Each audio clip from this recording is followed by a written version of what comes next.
Hey guys, Balas and Ramos. And this Sunday, the Miami Dolphins will be hosting the New York Jets, December 17th, 1 o'clock kickoff. Game will be broadcasted on CBS. And yeah, man, this tough loss for the Dolphins last week. On top of that, quite a few injuries. We'll get into that in a sec. Before we get into that, let's talk about the betting lines. We have the Dolphins, who are favored by 9.5 points. It started off earlier this week around 8.5, so interesting to see that how that line's moved. On top of that, we have the over/under set at 37.5 total points, and then money line set at -500 for the Dolphins, plus 380 for the New York Jets. According to ESPN's matchup predictor, the Jets are favored to win this matchup by 19.5% chance, and the Dolphins 80.3. Some crucial injuries. I mean, the injury report for the Miami Dolphins is littered with a bunch of guys. But first, we're going to get into the New York Jets. For the New York Jets, we have Max Mitchell, offensive tackle, questionable with a neck injury. Carter Warren, offensive tackle, doubtful of a hip injury. Jason Brownlee, wide receiver, is out with an ankle injury. Aaron Rodgers, still on injured reserve with his Achilles injury. I don't think he'll be able to, he'll suit up, but I think he will be medically cleared probably after this game. Not to play, but at least to suit up. But even then, I don't think you risk it with him. That's my personal opinion. Will McDonald, the fourth, I want to say. IV is 4, I believe. Yeah, defensive end, he is questionable. So is Joe Tippmann, center. John Franklin Myers, defensive end. And Nick Bowden, fullback, all are questionable. There's also Wes Schweitzer, guard, on injured reserve with a calf injury. CJ Uzama, tight end, on injured reserve with a knee injury. Perion Winfrey, defensive tackle, is out.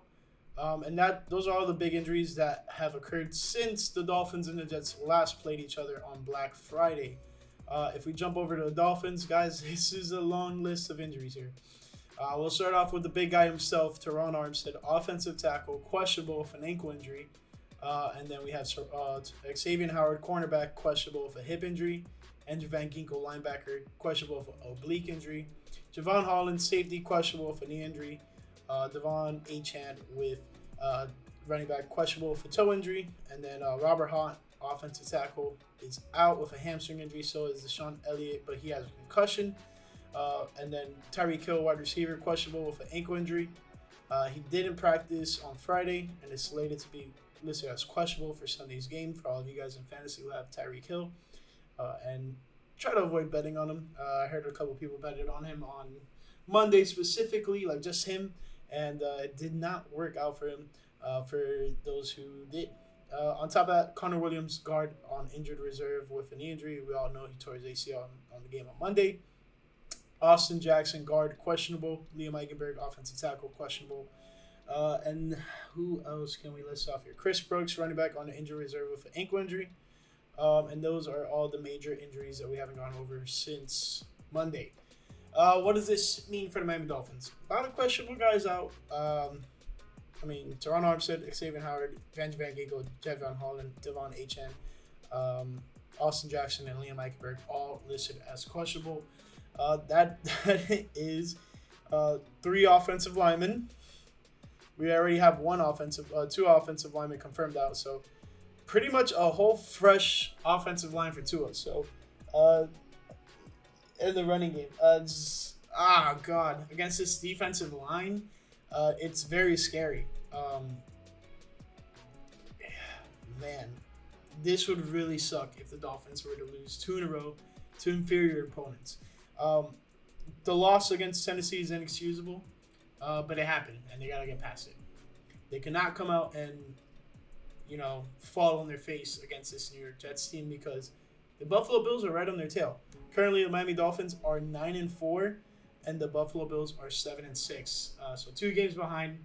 They play each other the final game of the year, and gotta hope that the Dallas Cowboys come through and get a win for the Dolphins, because otherwise Dolphins could be in trouble if they 1 lose this game, and then 2 the Bills win against the Dallas Cowboys. I'm not expecting either to happen, but you never know with the NFL, especially later on in the season. Lots of injuries on certain sides of the ball. Yeah, it's just not a good look for the Fins. All right, here is how the Miami Dolphins can win this game. First and foremost, offensively, they have to run the ball. Run the ball. Make these offensive linemen feel comfortable blocking, because half of it, or if not the whole offensive line, is going to be new guys that not typically out there. They're not the starting guys, as I mentioned. I mean, the whole starting offensive line is out. As of right now, some guys are questionable, etc. But those are big things that we have to look out for. On top of that, running the ball helps these offensive linemen because it keeps the defensive line honest, and it doesn't let them just, find ways to pass rush. They have to be concerned with possible handoffs, so on and so forth. So doing that is going to be very vital. One, because the Dolphins have a really good running game, and it's mostly in part due to their pretty good offensive line. So now that it's depleted and pretty much possibly going to be without all their starters, you want to just stay in that rhythm of having a good running game, because it also helps on the passing game. On top of that, talking about the passing game, if there's no Tyreek, I'm not saying we're in trouble, even though I did think throughout most of that Monday night game that Dolphins without Tyreek is a very scary, bad scary in terms of performance look for the Fins. But I think with a whole week of practice, whole week of preparation, I think that these boys can get right. Aside from Hill, there's not many wide receiver injuries that the Dolphins are dealing with. It seems like all the wide receivers are healthy, so that's a big thing for this Miami Dolphins team. On top of that, defensively, just put a lot of pressure on Zach Wilson. He's coming off of one of his best career games, and the last thing we need is him to be in there confident and finding ease with throwing the ball. One thing he was doing very well that he hadn't been doing all year is getting rid of the ball quick, which is one of Tua's strong suits, and it's going to be one of the biggest deciding factors on whether or not the Dolphins have success on offense. Is if Tua doesn't let pressure get to him, he gets rid of the ball quick. I understand if things are covered, but find the open man, etc. You know what it is. But defensively, get pressure on Zach Wilson, make him feel comfortable, get to him quick.